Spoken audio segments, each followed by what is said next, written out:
Okay, do you think we should get started? We've got a bunch of people here. Do it. Hello and welcome everybody to this Frankfurt Book Fair panel on representation in romance novels, highlighting LGBTQ plus writers and stories. If you have a question for the panel, please put it in the Q&A section because I'll be monitoring that, and I'll get to those towards the end. So put them there and we'll look at them, but feel free to say hello in the chat, and we're really glad to be here and to welcome you all here. My name is Julie Cohen, and I am joined today by three fantastic writers from all over the world, which is just great. We have Adriana Herrera. Adriana was born and raised in the Caribbean, but for the last 15 years has let her job and her spouse take her all over the world. She loves writing stories about people who look and sound like her people, getting unapologetic happy endings. Her Dreamers series has received starred reviews from Publishers Weekly and Booklist, and has been featured in the Today Show on NBC, Entertainment Weekly, Oprah Magazine, NPR, Library Journal, the New York Times, and the Washington Post. Woo! Man, whoa. She's a trauma therapist in New York City, working with survivors of domestic and sexual violence. Her latest book is Here to Stay. Thanks for joining us, Adriana. Hi, thanks for having me. We also have with us Jay. Jay used to work as a psychologist, but she gave up her day job in 2013 to become a full-time writer and a part-time editor. She's the author of 21 lesbian romances. And her books have won 36 awards so far. 36. Including the Golden Crown Literary Society Award, the Rainbow Award, and the Independent Publisher Award. In addition to writing her novels in English, she also translates them herself into German. And her latest book is Wrong Number, Right Woman. Hello, Jay. Hi, thank you for having me. Thank you for coming. And our third panelist is Mark Oshiro. Mark is the award-winning author of Anger is a Gift, which won the 2019 Schneider Family Book Award, and Each of Us a Desert, both with Tor Team. Their middle grade debut, The Insiders, is out in 2021. When not writing, they run the online Mark Does Stuff universe, which is fantastic, and are trying to pet every dog in the world. All of them, every single one. That is unfortunately, I can't. Yeah, it's great. I pet 8 dogs yesterday. I was very proud of that. Unfortunately, I can't pet dogs through Zoom, but still, it's a good goal to have. Mark's latest book is Each of Us a Desert. Thank you for having me, everyone. Oh, thank you, Mark, for joining us. And my name is Julie Cohen. I am a Sunday Times bestselling author of over 20 novels. Together won the Contemporary Romance Novel of the Year Award, and The Two Lives of Louis and Louise was longlisted for the Polari Prize and has been optioned for film by Enderby Entertainment. I'm a vice president of the Romantic Novelists Association, and I'm the founder of the RNA Rainbow chapter for writers of LGBTQ plus romantic novels. And my latest novel is Spirited. So welcome, everybody. Thank you for joining us today. I wonder if you can just tell us a little bit about your latest release. So Jay, tell us about your latest book. My latest novel is Wrong Number, Right Woman. It's a light-hearted romance between two women. One of them is Danny, a shy butch with love handles, so like an everyday woman. And she one day gets an accidental text message from Eliza, and Eliza is her complete opposite. She's more outgoing, she's confident, she's funny, and she's straight. At least that's what she so far assumed about herself. But as they form a friendship, first via text and then in person, she starts to question that assumption. And it's a great read. It's a great read with a fantastic meet cute. One of my favorite meet cute. Really great. Thank you. Adriana, will you tell us about your latest novel? My latest is Here to Stay. And it's the beginning of a new series. It's Julia then Matt Ortiz, and it's Rocco Quinn, and it's an MF, but I always have, one character is usually queer. So Julia is bi, and it's a department store romance. Julia works for a foundation, and Rocco's there to cut her job, and of course they fall in love. And the series is a planned series with two more queer couples. So I usually try to, even in the stories where I have MF couples, it's usually a group of friends that have other couples in there that are queer too. I try to write books that reflect the communities that I'm a part of, and they usually have. And it's so important. Sorry, Yes. I'm sorry to interrupt you. It's so important, even in an MF romance, not to erase bisexuality. Yes, yeah, and I think for me, because I'm married to a man, but I am bi, so I think that's something that is also important, especially I think for people of color, and like I grew up in the Dominican Republic, and really like being queer wasn't even part of the blueprint, and so I think that part of the journey for me is important to kind of like reflect in my stories too, and I think it's valuable. It would have been valuable for me to read stories like that when I was figuring myself out. Definitely. Mark, will you tell us about your latest book? Yes, my latest book is called Each of Us a Desert. It is my second book. It is a young adult secondary world fantasy with my favorite romantic trope of all time, enemies to lovers, which I love and can read 8 million iterations of and never tire of it. It is actually the first book where I wanted to stick fairly strictly to the romance format. There is romance in my first book, but I do not tell people it is a romance book. It just has it in it.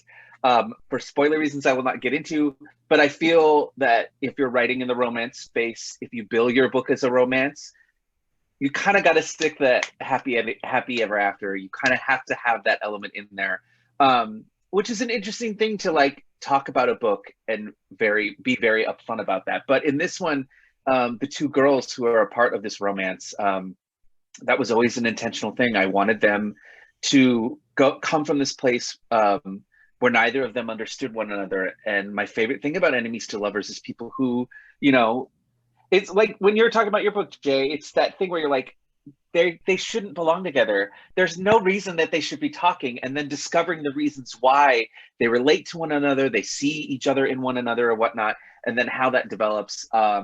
So it's wonderful. So the romance is a fairly large part of Each of Us a Desert, but it is also an adventure novel about a girl struggling with her faith and deciding to leave home for the first time in order to find herself. So it is also a coming of age novel.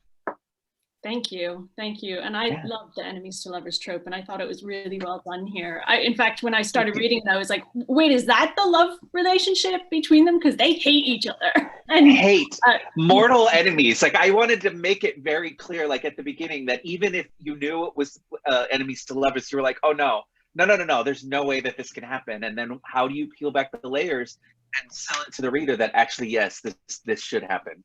Yeah, and there's a real reveal in it too. It's great. Yeah. My latest book is called Spirited. It's my first historical novel, and it's about a Victorian unhappily married woman who's mourning the death of her father, who discovers that she's a keen amateur photographer, and she discovers that she can take photographs of ghosts. And because she sort of inadvertently, she discovers this, and because she takes pictures of ghosts, she gets tangled up with this very charming, very beautiful, and very devious spirit medium called Henriette Blackthorne, who's on the run from all sorts of things in her past. And so it's their love story, but there are also some other love stories and some other threads in this. So it's not a romance novel, but it is a romantic novel. It's a several love stories. And that's one of the things about this panel that I was really interested in, is that although all four of us are writing queer love stories, we're not necessarily all writing in the same genre and not writing in the same way at all.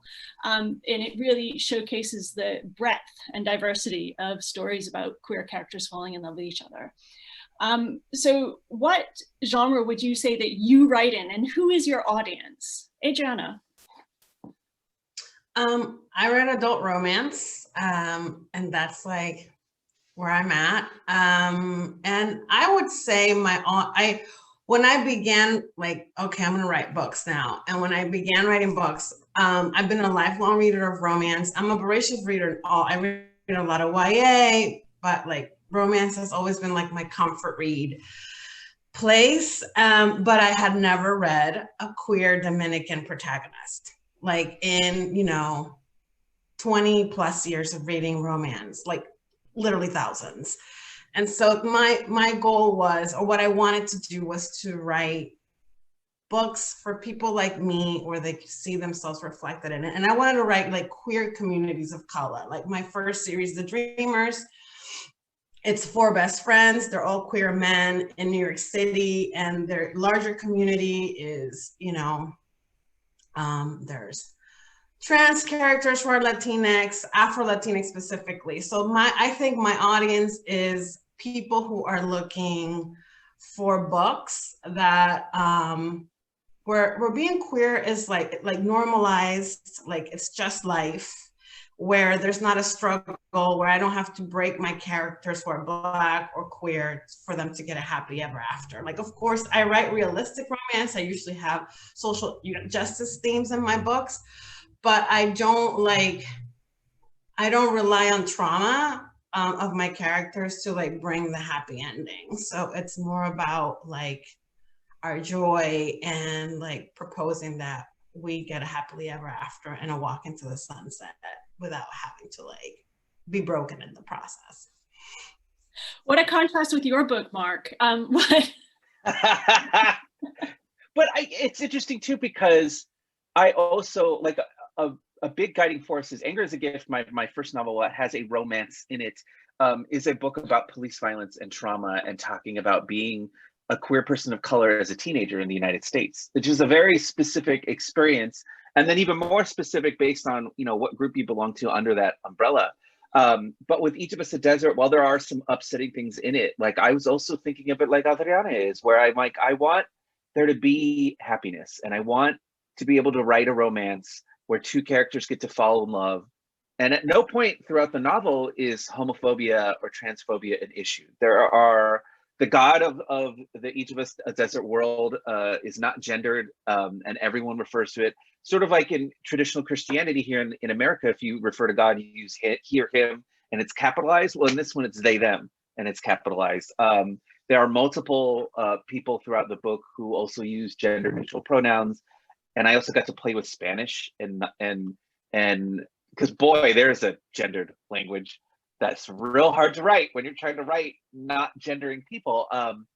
So, when I think about who I'm writing for my first book, Anger is a Gift, it was 16-year-old me. And I think about how often so many of us who are people of color feel forgotten by literature. We feel like the books we're taught, that are handed to us and told are part of the literary canon don't include us.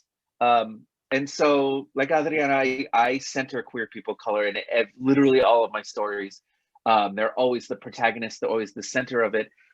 So I think of myself, and I think of the kids who don't have anything. As far as what genre I write in, any damn genre I please. It's pretty great. I kind of bounce around. My first book is contemporary. This one is fantasy. So The Insiders that comes out next year is contemporary with a twist, a magical realism twist. I'm writing my 3rd YA novel right now, which is contemporary horror. I just want to tell a good story, and whatever genre fits that story best is sort of where I slide into. And right now, I only write children's literature, so middle grade and young adult. But maybe adult fiction is on the horizon. That's all I can. Romance. I'm interested. We need to talk. We'll talk later. Oh, things brewing. Jay, how about you? Who's your audience, and how would you characterize your genre? I'm pretty much an unashamed romance reader and romance author. So pretty much everything I write is romance, but within the romance genre, there's such a huge variety of subgenres, and I love them all equally. So that's what I write. I have written contemporary romance, medical romance, historical romance, paranormal romance, urban fantasy, romantic suspense, and probably I'm forgetting some. So I don't like to pigeonhole myself into just one subgenre, but they are all romances, and they are all about women who love women. Some of my characters are lesbians, others are bisexual, pansexual. I have a book about an asexual character. And in Wrong Number, Right Woman, there's a transsexual supporting character who might one day get her own book. So I like diversity, but all within the romance genre. As for who my readers are, my audience, well, anyone who likes a good romance, but mostly in my experience, it's queer women who mostly read my books. I also have straight people reading my books, non-binary people, men. I have a little bit of everything, but mostly I think queer women. Thank you. I write everything as well, Mark. But I'm mostly writing sort of literary commercial crossover fiction right now. I started out in genre romance, and now it's more. And this is my first historical, so it's the story I think that's important, and I try to write for a very wide audience, but it's less pinpointed, I guess, because it's literary commercial crossover. So it's sort of, you throw the books out there and see who gets to read it. Why do you think, and I'm going to go back to you, Jay, for this, why do you think that it's important to have visibly LGBTQ plus characters in novels? Mm-hmm. I think it's important for pretty much every human being, and especially for minority groups, to see themselves reflected and represented in the media that we consume. And LGBTQ people get that so rarely in movies or TV shows, and when we get it, it's not always good representation. And that, I think, means that books have even more of an important role to play. From my personal experience, I can say I grew up in a tiny little town of 800 people, and not a single out LGBTQ plus person. So it was a very lonely feeling, and discovering that there are books out there about women loving women, it was an eye-opening and life-changing experience. And even though that was some time ago, I think it's still very true today that it's so essential to see ourselves and to realize it's okay to just be ourselves, to live our lives the way we want to live them, and it's still possible to get a happy ending. We don't need to conform to society's expectations of what we should look like or act like. And so I think that's why it's so important to have that in books too. I love what you say, like how books create a community, and make you part of something, even if you're not physically, even if you're physically isolated from people in your tribe or who are similar to you, and they create that. Adriana and Mark, you've touched on why it's important already, but do you have anything to add about why it's important to represent LGBTQ people in romance or in novels in general? Yeah, I think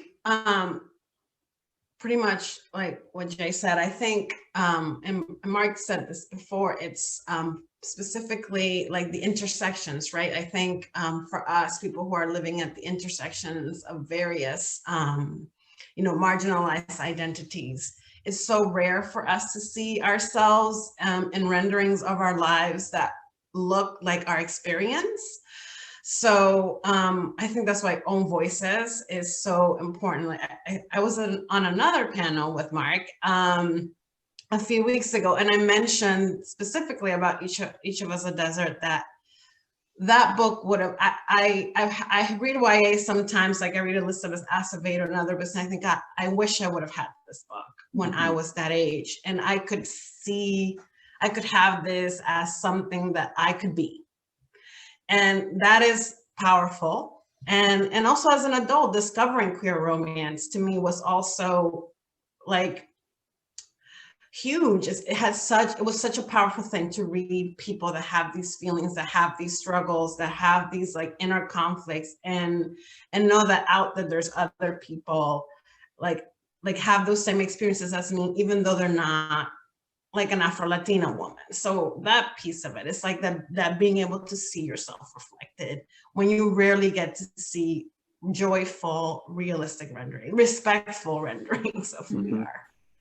Well, and what happens is because there's so little representation for so many groups, you know, sort of speaking to what Jay was talking about, I didn't grow up in a town that was physically small, it wasn't 800 people, but I grew up in a city that was very far removed from, you know, I tell people I grew up in California, they're like, oh, you were on the beach, you were in LA, it was great. And I was like, no, I was 120 miles east of that, and I was in the middle of the desert. There was nothing out there. And so you get this sense from media, when media is the only window out to the outside world, that you just don't exist. Yeah. And there's that sense of loneliness that you are the only one. When at the heart of this question, why is it important, is the reason it's important is because it just is the world. It just is. It is not like we're all writing these identities and these experiences and crafting them completely from the whole. Like we're not making them up.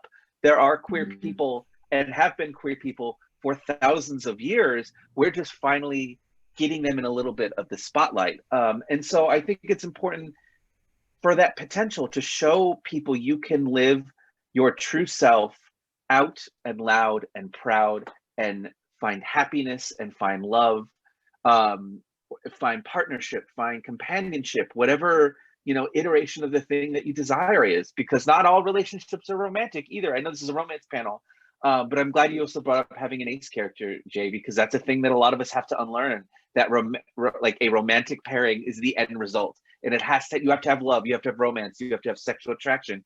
When that's just not the world, it just isn't. Like, and so I think it's important to do this work because we're slowly chipping away at all of these preconceived notions we have about what the world is.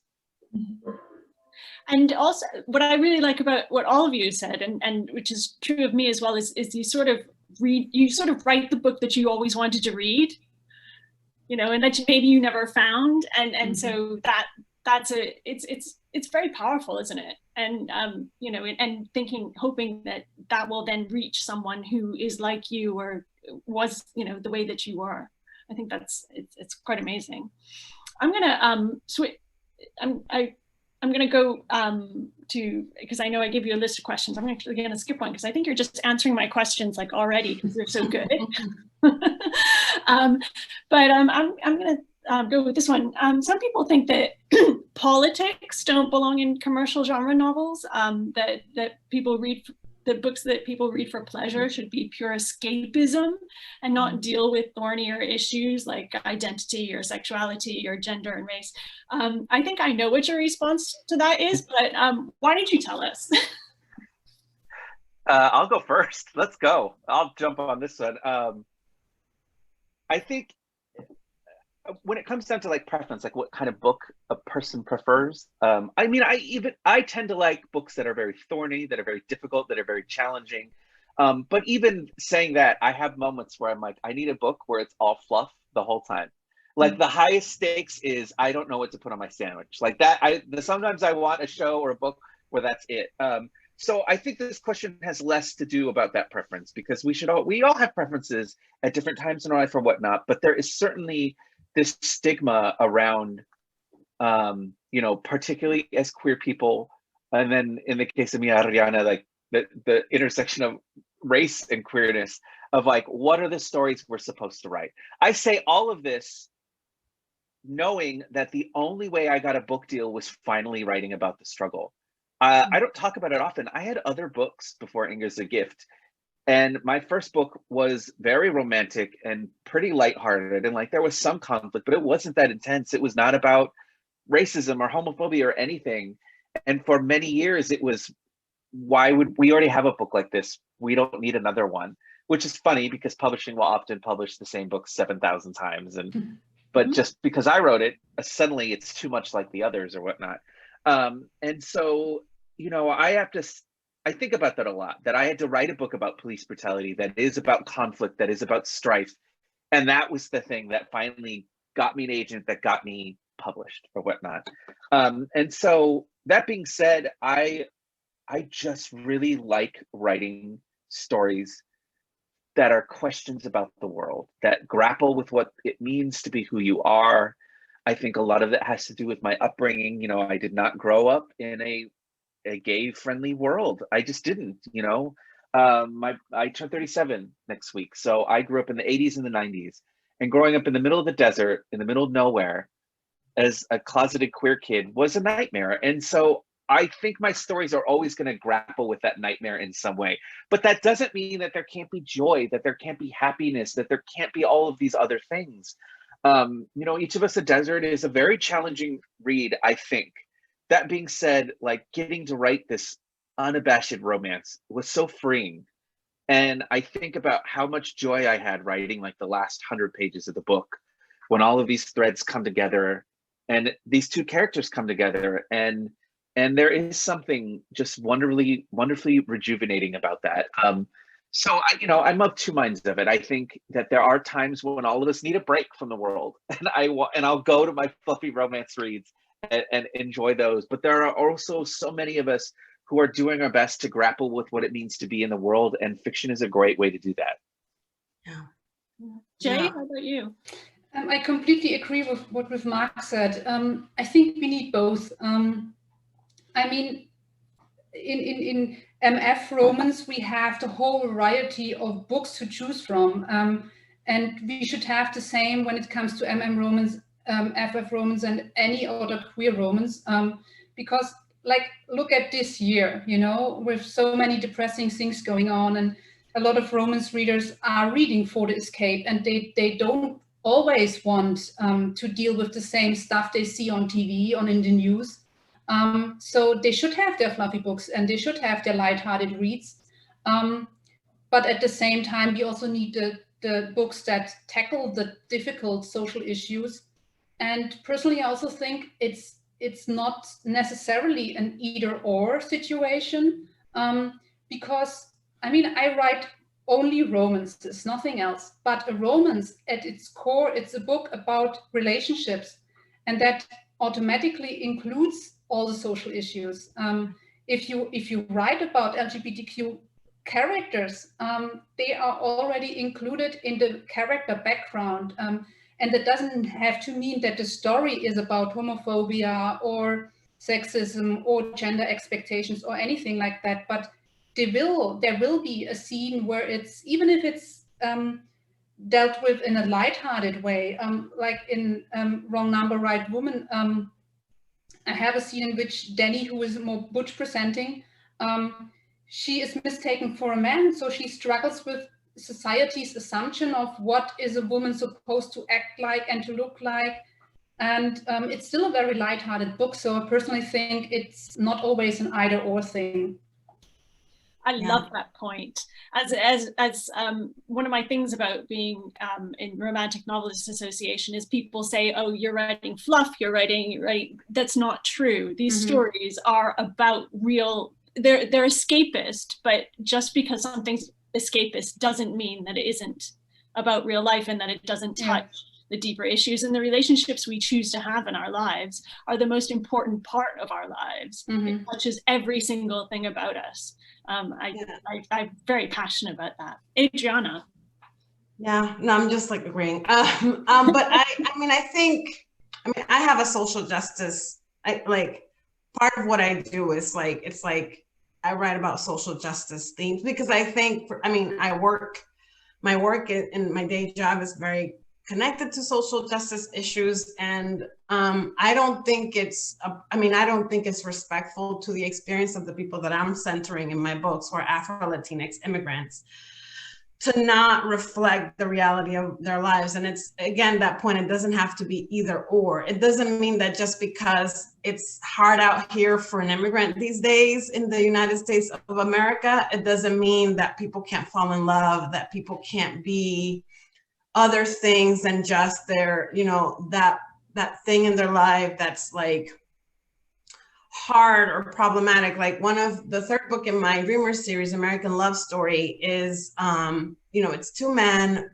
One is a white man, he's a prosecutor in Ithaca, and then the other hero, Patrice, he's Haitian, he's an economist, he's a professor at Cornell, and he is a Black Lives Matter activist.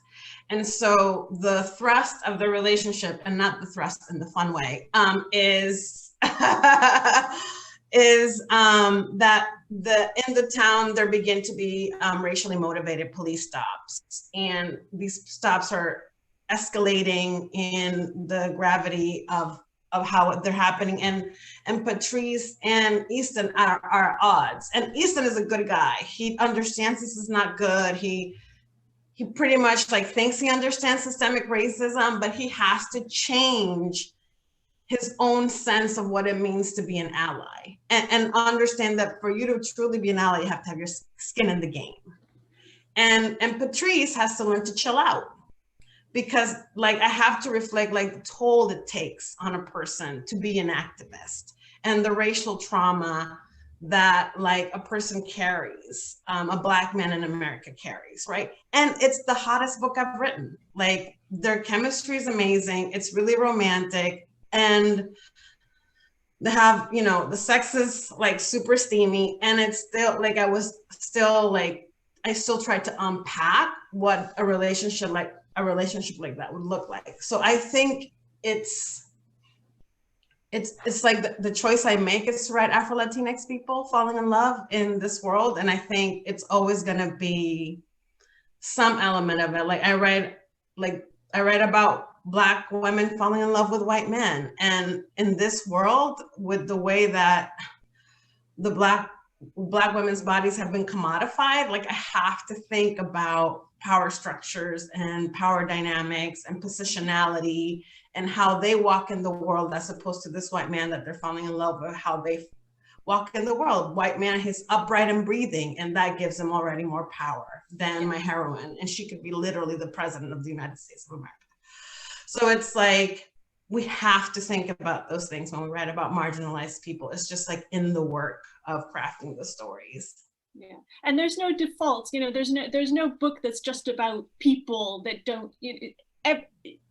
Issues, identity touches everybody and everything.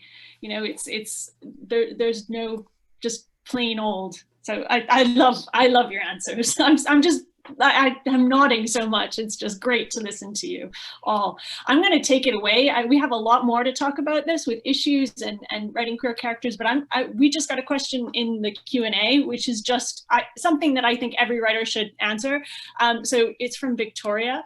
And Victoria asks, what's the worst writing advice you've ever received, and what's the best writing advice you've ever received? I love to hear these. So worst or best, or both? What's the worst? Worst writing advice you've ever received? I could start, actually, because there was a conversation yesterday or the day before on Twitter that Daniel Jose Older, who's a fantastic writer and very influential to a lot of us who are writing right now, and especially those of us who are Latinx in writing. I was actually able, if you're not familiar, you should look it up. Daniel has this wonderful video about why you should not italicize Spanish when a character is using it as their native language. It is a hilarious video. I got to use that video when a copy editor did that and then sent it. And they were like, suddenly it was like, that was the thing that, yeah. So anyway, there was this conversation very recently within the last few days of the advice that you have to write every single day. Every day you have to write, you have to commit words to paper. And I get it. I get why I heard that and why I certainly believed it for a long time. This notion that you just always have to create. And like, if the muse is not there, I think that's what Daniel said. Like, if the muse is not there, you got to still push through. But it's not true, because what that does for many of us is, one, it contributes to burnout. We get to a point where we are trying to create, but not actually making time for ourselves. And also a big thing that, you know, I feel very, very lucky and privileged to be able to afford to be in twice a week therapy. And one of the things my therapist is having me work on is that sense of like taking time for yourself. And one of the things that the metaphor she uses is every single day, imagine yourself as like a well of water. And as you are going throughout the day and you're creating and you're writing things and interacting with people, that well is going to dry up. She's like, you have to have time every single day to fill it back up again, or you are going to try to write in 2 or 3 days and there will be nothing there. And you're going to get to a point where there's nothing at all. So I'm very glad I got away from that bad advice that I got very early on when I was a writer. I think a piece of advice that sort of also changed the way I thought is I used to be the kind of writer who wrote very slowly because I thought you had to perfect the version that you're writing the first time. And now I am happily in the trash fire component where every one of my first drafts, and this is what my friend taught me, they said, write a 0 draft. Don't write a first draft, write a 0. And if you've never heard that term, a 0 draft is a draft you write only for yourself and you go into it knowing that no human being on the planet will ever look at it. And it is so freeing because you lose pretty much all that sense of doubt that comes from, oh my God, someone's gonna have to read this. I know this isn't great. I don't know what I'm doing here. I don't know what this character is doing. And now I go into my first drafts being not even my agent. My agent will never see this. I don't care. I will write messages to myself. I'll insult myself in the text and be like, Mark, this is garbage. What are you doing? Figure it out later. But I keep going. And I may have a draft that is a giant mess, but I have words on the paper. And sometimes getting those words on the paper helps me figure out the thing that was wrong. And so I let go of being a perfectionist in that 0 draft, that first attempt. When I get later on, that urge kicks back in because I do want to write a good book. But I think freeing myself of this notion that you have to create a perfect thing the first time around has been just super wonderful for me as a writer. When I teach, I call it the POS draft, the piece of shit draft. But 0 draft is much more polite. Yeah, I call them my suggestions. Did not have taken a drink of water when you said that. Yeah. I call them my suggestion drafts. Like, this is a suggestion to my editor of what I'm trying to do, but like, we'll actually get the book in the revisions. What's your best and worst advice then, Adriana? I think the best, worst is, I think that same thing, that the worst thing is that you have to figure out your process. And honestly, I feel like you have to know what you're doing. And if you're an outliner, if you're a plotter, and honestly, I'm still figuring out my process. And I feel like every single book is comes out of me differently. It comes to me differently. And the pressure to start writing it is where I get tripped up. So it's the same thing. I need to let it percolate. I just needed to let it percolate in my head and not feel like I need to start writing an outline. And so that piece was the advice of figuring out if you're a plotter or a pantser, all this stuff. I feel like when I let go of all of that and figure out my own way of doing things and letting the process be different for every book, it has been really good for me because it keeps me being able to work on the story, even if it's not drafting. And I think the best advice was to not try to not let my own sense of responsibility for representing every Dominican bi person out there get in my head when I'm writing my books. I have the story and I have this one story to tell, and I have to stop feeling you now have to take on every single thing for your people. Yeah. Jay, how about you? Mm-hmm. The worst advice on the surface contradicts what all of you were saying, but on a deeper level, it agrees with it. Sounds strange, but for me, it doesn't work writing fast, for example. So that thing that everyone is saying now, write a fast first draft, write that piece of shit first draft, that doesn't work for me because I'm an editor and my brain doesn't work that way. I tried it for a long time, but it doesn't work that way. So my first drafts, they basically, you could take them and publish them. Every comma needs to be where it's supposed to be. So on a deeper level, I agree with exactly what Adriana said. Find out what works for you. If it is a quick first draft, wonderful, then do that. But if it isn't, then find out what works for you. Are you a plotter or a pantser? Should you write a quick first draft or take your time? All of the different processes. Is it better for you to write every day or not? It differs. Everyone is different, and one of the things we have to do as writers is to find the process that matches our lives and our brain and our style. On all the sentences that start with "you have to," don't listen to them unless it's craft advice, meaning point of view, show don't tell, and all the different techniques. You should learn them, but everything else is process, and you have to discover what works for you. Yeah. And that's also the best piece of advice that I would give people. Yeah. But all the craft advice as well, though, a lot of that is more guidelines than, you know, strict rules. And sometimes the best part of knowing those rules is knowing when you can break them. Yeah, you have to know them first, of course, so that you don't break them by accident, but you break them on purpose to create a certain effect. Exactly. Yeah. My worst advice is the same as yours, Mark, because I felt when I became a full-time writer that I would have to write every day. And I find that's destructive too. I need some time off. But if I take too much time off, then I lose it. It's a muscle, isn't it? And if you don't use it, you lose it. But you don't have to use it every day. You wouldn't, you know, lift weights or go run a marathon every day. You know, you need some downtime. So that's probably the worst. The best advice I ever got was actually given to me by Karen Stoker, who was editorial director of Harlequin, Mills and Boon at the time. And because I started out my career writing Harlequin, Mills and Boon novels. And then I decided I wanted to write something longer, some standalone stories that weren't necessarily just romance. And when I started to do that, I started planning out like crazy. I'd always pantsed all my Harlequins, but I thought, you know, I needed to plan it now because it was longer. And then I knew I needed like 17 subplots and, you know, 20,000, you know, secondary characters. And I needed probably, you know, several very well-drawn settings with backstory for everything ever. And I was drawing these diagrams on sheets of butcher's paper, and it was huge.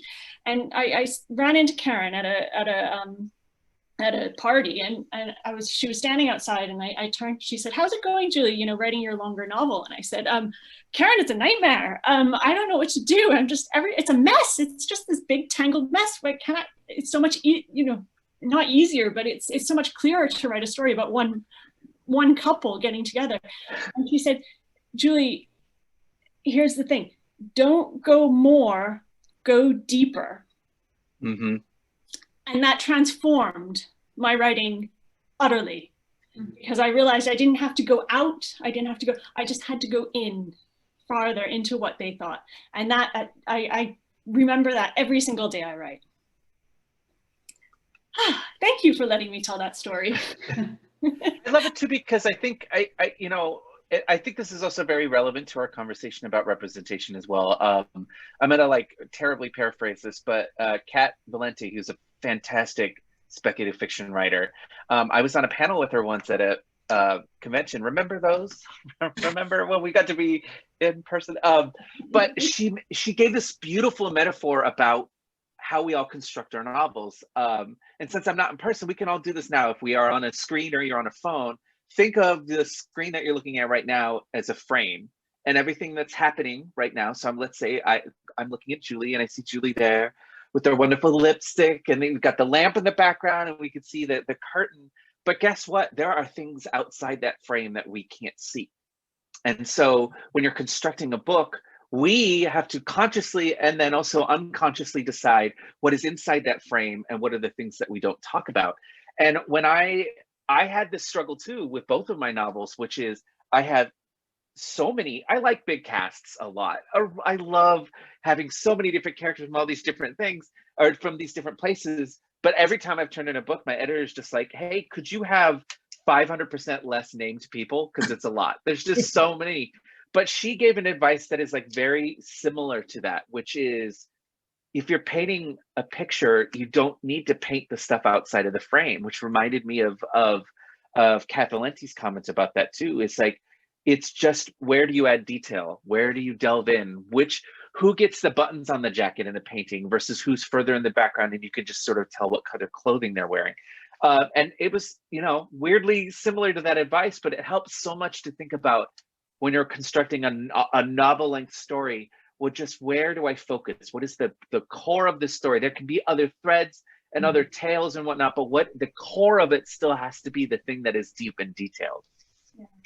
Yeah. And I think it's harder if you're not writing genre fiction to find out what that core is. Yeah. So, yeah. I was just gonna say, like, that's something that I've been talking a lot of fan fiction I love fan fiction. I've been a fan fiction reader for a long time.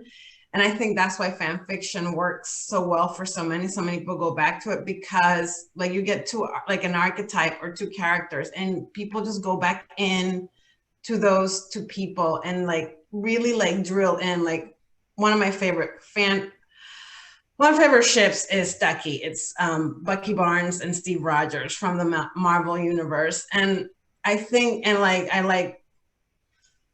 people go to that that pairing specifically because there's so much to explore about the inner life of these two people and how they work and how they're clearly were supposed to be together. Even Marvel didn't let us have that joy. But it's that piece of like, you keep going back to these two people and figuring out like the depths of who they are. And I think that is so valuable, right? Like the texture of it is really what gives you like those like memorable stories. Yeah. We only have 10 minutes left in this panel. We could talk all day. But I'm going to ask the question that I've been asked to ask by several people, and then I'm going to try to go in the Q&As and go to those questions instead of what I've got. I was specifically asked, what are your thoughts about authors writing about protagonists whose cultures, races, or sexualities are different from your own? I know. I loved your like.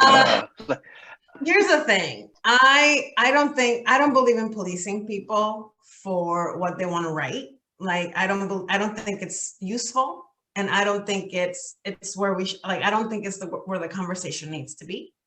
I think every book should have all kinds of people, and I think stories should be bigger, like should reflect the world we live in. And for a long time, literature hasn't reflected the world we've all been living in. And so I think there's two pieces to that. I think publishing as an industry was built to tell a single story. Mm-hmm. And I think that the thing that's happened in the last 5 years, which has been great for people like me, for people like Mark, like we're now actually getting book deals, which is wonderful. Like, and so like, this is something that's great. Like the industry's catching up.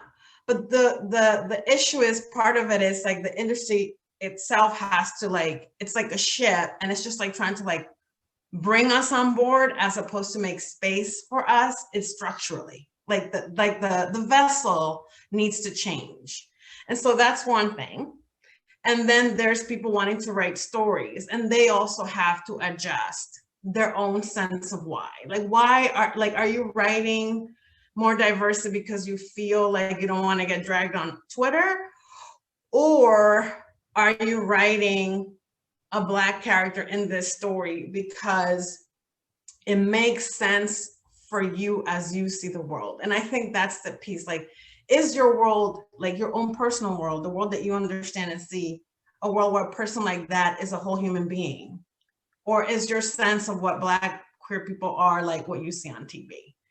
And I think that's the deeper question. And like, if you can answer like that question from a genuine place and come up with an answer that works, that is respectful and like, okay, then go for it. I don't think policing what people can write is the answer. I think it's the approach and the intention. Mm-hmm. And I think, I love that you brought up the industry side of it, because I think that part gets ignored. I think back to all of the rejections I got from agents and from editors, before I'd even written Anger is a Gift, which I frequently heard, you know, back then, it wasn't even that long ago, but back then they said the quiet part loud, which was, oh, we can't publish books like this. We can't market books like this. I had a rejection that said it was not believable that my main character could be gay and Mexican, which I was like, what? Okay, I guess I didn't write this. But like this notion of, you know, this thing, we can't sell it to, I mean, one of the rejections I got for Anger is a Gift was, I don't know how to sell this to normal people, you know? And like when you say it that way, you're like, okay, so I know exactly how you think of the world, is that I'm the exception, this book is the exception. If we talk about anything specific or detailed, there's no way to have anyone relate to it or be able to read it or enjoy it, which is absurd, because then you'll buy a book about a dragon, and how many of us can relate to owning a dragon? I mean, you know, and so it's this weird double standard that's happening. And so I think the question about what authors should be allowed to write is along the lines of what Adriana said about how we need to think of, like, the author themselves needs to be asking these questions. But also what I want publishing to ask is, why are they more comfortable with people outside of a group writing about that group than the person inside of it? When, you know, there's been a long-standing conversation about how so many books that are published about queer men are not written by queer men. And that is, it's a thorny issue. It's complicated, because I also agree, like, I don't think the solution is to tell not men to stop writing about it. That's not the solution. The solution is that publishing needs to start looking at people within these groups and valuing their stories more than they're currently being valued. You know, when we've got, like, our big thing that we were dealing with earlier this year was that whole, like, American Dirt nonsense, where we just got like this book that's like, this is the Latinx experience, this is the immigrant experience, and then any of us who have had any experience with what she wrote about in that book are like, none of this is, no, that's not how you talk, that's not how Spanish works, that's not, we don't do any of these things. And then we have people lecturing us about our own lives, which is just absurd. And so I think the question is an industry-wide one and a personal one. But I also, at the end of the day, I agree, like, sitting there and being like, you can never write this, you can never, I'm like, they're not helping. That doesn't help anything. You know, get a sensitivity reader. Yeah. I'm a sensitivity reader. Yeah. Do you do that too, Adriana? Or pay a sensitivity reader? Yeah, pay a sensitivity reader. Just go get one off this. But yeah, like, there are steps you can take to write more inclusive and sensitive and accurate portrayals of people that you do not belong to. There's just so much you can do. It's not, you know, I don't know. We could turn this into an 8-hour-long answer, I feel like. We could. Maybe a semester-long seminar. Jay, did you want to have something? Yeah, I mean, it's complex. That question has no easy answer, and it shouldn't have one. On the one hand, if we narrow it down, like, no one is allowed to write about anyone who doesn't share their exact background, I would have 21 romance novels about a white 42-year-old German former psychologist who is now a full-time writer. That would get very boring for my readers and for me. So I think that's not the solution. But on the other hand, I personally respect that there are stories that are not mine to tell. Maybe I could write about a character who happens to be Black, who happens to be something I'm not, but I cannot write about the experience of being Black or being anything I'm not. So I think it all depends. And like Adriana said, also, I would have to question, why do I want to write that story? Is it a story I can tell? And if I decide, yes, I'm confident I can do it, I need to ask myself, how do I do it? I need to be responsible for that story then, and I need more research than I would if I wrote about a character who is more like me. I would have to make sure I have sensitivity readers, and not just one, but ideally several. I need to pay them. So I need to really think this through as a writer if I decide to have a character who's not like me. Yeah. Thank you. Thank you, everybody, for your responses in that question. It's a big topic right now. Let's talk about something a little bit lighter. We have a question from Chris, which is, Chris very nicely asked me how long it took for me to do research for my book Spirited, which is my first historical. The answer is a really, really, really long time.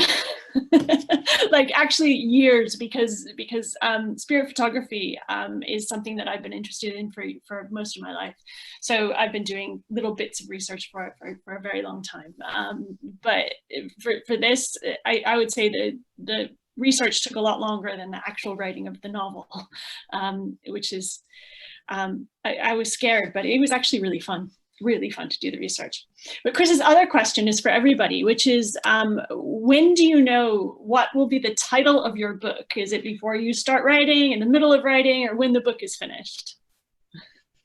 My answer to that is yes. I think that depends. It depends. I think a lot of people don't know how much a publishing house, especially if you're published by the Big Five in the United States, how much that being part of that process affects it, because you can have a title, you can have a book deal, and then someone in sales or whatever is like, hey, we don't like the title, you have to change it. And you're like, I've had this title for years, what? So Anger is a Gift, I had a working title for 6.5 years, and when I signed with my agent, one of the first things he said, literally after I accepted, him as my agent, was, "Your title sucks. You have to come up with a better one, because I don't want to put this on submission without something that's snappier." So that one, it was Anger is a Gift, was a line in the book already, and the song it is based on came up on my shuffle on my flight home from a convention, and then I was like, I feel like that's the sign, that's the title. Each of Us a Desert had 7 titles, 7. And Each of Us a Desert was number 5. And then sales didn't like it, so we changed it. It used to be, for many months, it was called The Stars Around Us, which stars, that actually was a theme in the book, so it did fit. And then about a month or two before we announced like the cover and it went on pre-order, they were like, never mind, Each of Us a Desert is actually the best title. So I didn't know. And it came from one of the poems that I wrote in Spanish in the book that I just sort of roughly translated to English. It's not a direct translation. So I don't know. At this point, it looks like my middle grade is the only book that will have the title the entire time. The Insiders I thought of a long time ago, and so far it's stuck. So I don't know. It changes based on project. Yeah. I get to keep about 50% of my own titles, and the rest are changed by other people. Jay, how about you? I'm with a smaller publisher, so I have more control over my titles, and I've been publishing for 13 years, so I know what titles are working. But for me, it's the same as for Mark. For some books, I know the title before I have written even one word. And for others, the book is with the editor, and I still have no clue what the title is going to be. But most of the time, I know it pretty early. Or during the writing process, I come across a phrase in the book that would work as a title. So it all depends. How about you, Adriana? I'm notoriously bad about titles. I hate to think of them. I'm terrible coming up with them.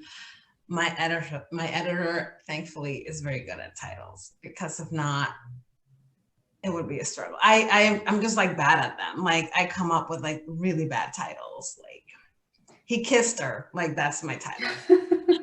I had a title one time for a book about a mistaken pregnancy mistake, and my title for that book was Remarkably Penetrative Sperm.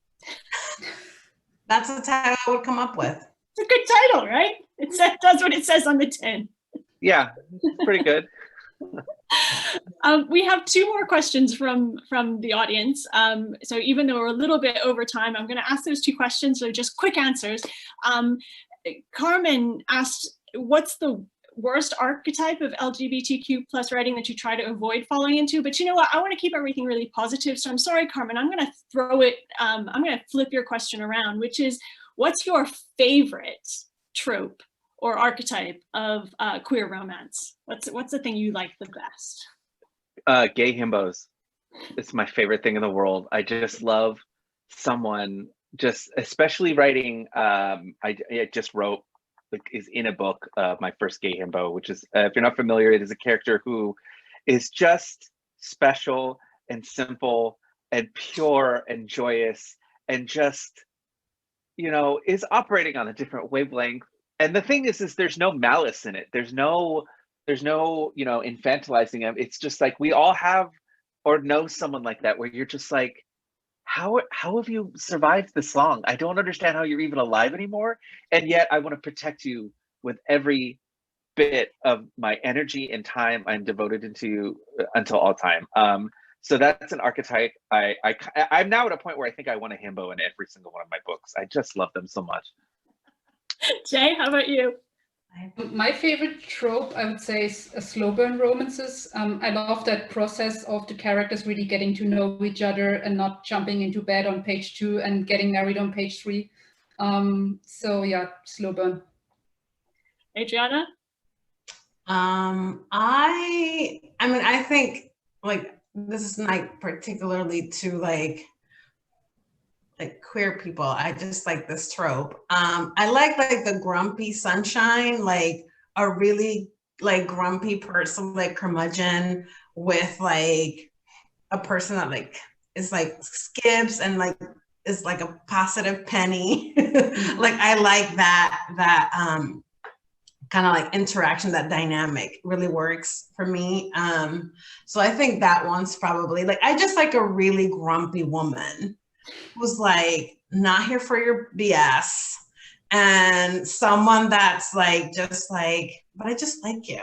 Like when you're like angry and kind of like grumpy, it just makes you hotter for me. So that exchange. And book plug, that is the dynamic in Mangoes and Mistletoe. Yes. Yeah. One of my favorites is the one that you use, Jay, in Wrong Number, Right Woman, because I love a mistaken identity trope. I just love it. And especially in Wrong Number, Right Woman, Eliza thinks that Denny is a man and Denny is a woman. And I adore it. I am such a sucker for that. And I have written a lot of books with that trope too. I just love it. And the last question from our audience, and then we'll say goodbye, is from Irma, who asks, what are you working on now? Adriana, what are you working on now?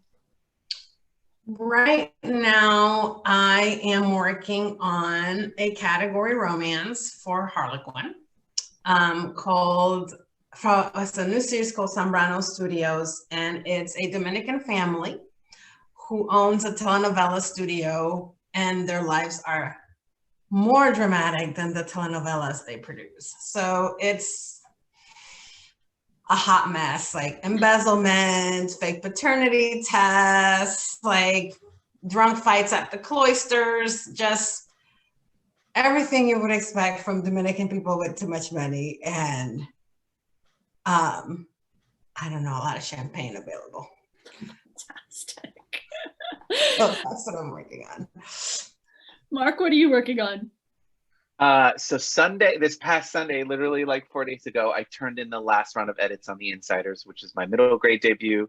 So it goes to copy edits. I'm very excited. It is a story about a queer kid who moves to a new town and finds out that people are not as queer friendly, and he discovers a magical janitor's closet that unites him with 2 kids from 2 different schools in different parts of the country. And then the 3 of them get tasked to solve each other's problems. And I'm very excited about it. I'm writing my 3rd YA novel, which all I can say is it's a contemporary horror book that I'm pitching as, what if Ari Aster's Hereditary did not have anything supernatural in it and was thrown in a blender with Aristotle and Dante discover the secrets of the universe, which is like the most disparate pairing imaginable, but I promise you it makes sense when the story is done. And then a bunch of short stories that are coming out in the next 6 months in different anthologies that I'm very excited about. Jay, how about you? I just wrapped up editing an anthology that I'm doing with 7 other authors of FF romance, and I provided a short story myself. And it will be out next week. It's called Climbsis, and it will be free for everyone. So if anyone is interested in getting it, I would say go to my website, j-fiction.com, follow me on social media or subscribe to the newsletter. Everyone will get it for free. So it's a great opportunity to try out FF romance if you haven't read too many of them, because we have a lot of really talented authors who contributed stories. Fantastic. Thank you. I'm working on nothing. I am filling the well right now. That is what I'm doing. There you go. Meeting people I have been very inspired by this panel. So thank you all so much. I wanted to say for everybody who's here that this panel has been recorded and it will be on the Frankfurt Book Fair webpage. Also, Chris Alice, who is recording and who is here behind the scenes running everything. Thank you very much for that, Chris. Chris Alice is also going to send me the link, send us all the link for this panel, so that if you follow us on social media, any four of us, I'm sure we'll all post it so that we can share that. But I wanted to thank the audience. I wanted to thank the Frankfurt Book Fair. I wanted to thank Chris Alice and my fantastic panelists, Jay, Adriana, and Mark. And I want to advise everybody to go out immediately and buy their books. So thank you very much. Thank you. And thank you for Thanks so moderating, much. Julie. Thank you, thank you, thank you.